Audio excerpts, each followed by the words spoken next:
If you lost a game of Russian roulette, would you live to tell the tale? Probably not. Getting shot in the head is bad.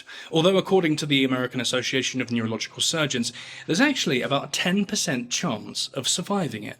Of course, that depends on a lot, including the type and size of the bullet, its speed, its angle, and where it enters and exits your brain.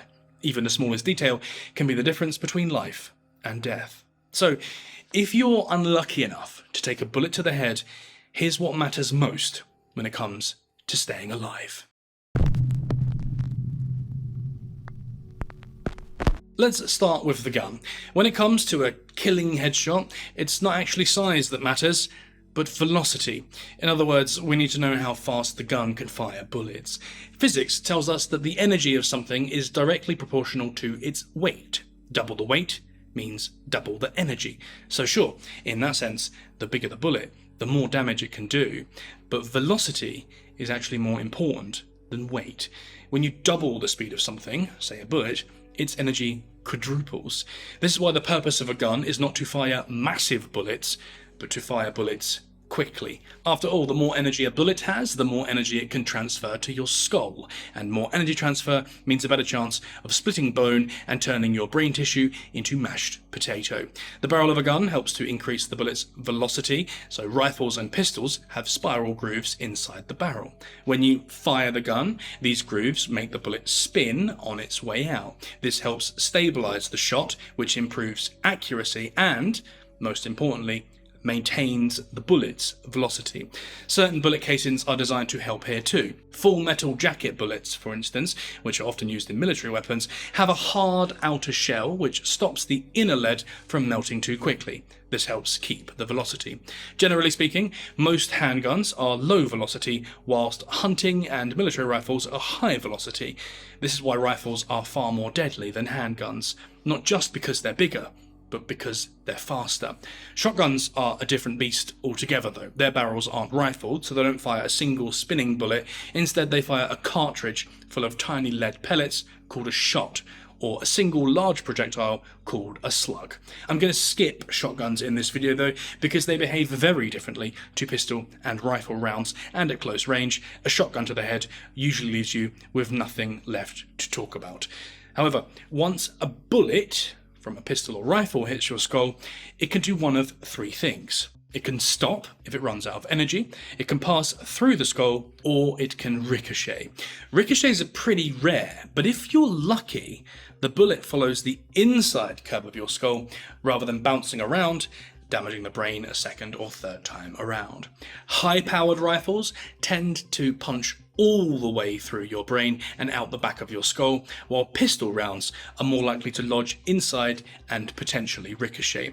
When a bullet actually hits your skull though, the entry wound can, for a split second, balloon out to about 12 times the size of the bullet. This cracks your skull outwards, especially in weak spots like the temple or behind the eyes. High velocity rounds, meanwhile, can split even the thickest parts of your skull like an eggshell. And once the bullet's inside your skull, of course, things get even worse. The bullet generates a kind of shockwave that blasts shards of bone into your brain. This sudden cavity can also create a vacuum which sucks air into the skull and puts even more pressure on the brain itself. At higher velocities, the cavity can be up to 40 times larger than the bullet itself, and the bigger the cavity, the more tissue is destroyed. It's not just the bullet we have to worry about either though, there's all the other junk that it fires into your head, including flames, hot gases, smoke, unburnt powder, small metal shavings, and grease from the gun barrel. All of this can get blasted into the wound right alongside the bullet. Your brain can't absorb any of this energy, of course, because it's soft and squishy, and it's trapped inside a hard bone box with no wiggle room. That means the energy from the bullet can stretch and tear your brain matter with ease. If the bullet actually makes it out of your head, you'll have two wounds, an entry point and an exit wound. The entry point is usually pretty neat and tidy. It's just a small hole, maybe with some burns from the muzzle flame or residue from unburnt gunpowder and metal scraps, but the exit wound is a different story. When a bullet tears into your head, it slams into bone and brain tissue like a chain reaction. By the time it exits, the bullet has dragged a fist-sized wave of flesh with it. This means that compared to the entry wound, the exit wound is much bigger and looks like a torn, ragged mess. Some bullets are actually designed to maximize this effect by deforming, mushrooming out, or even exploding inside of you. This can cause a massive secondary injury, even if the initial impact hasn't already killed you. So if you get hit with one of these special bullets, well, good luck.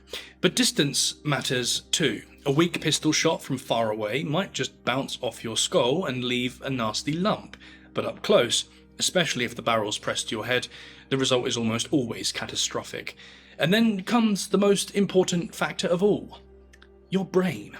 Where the bullet travels through your brain usually decides whether you live, die, or end up paralysed.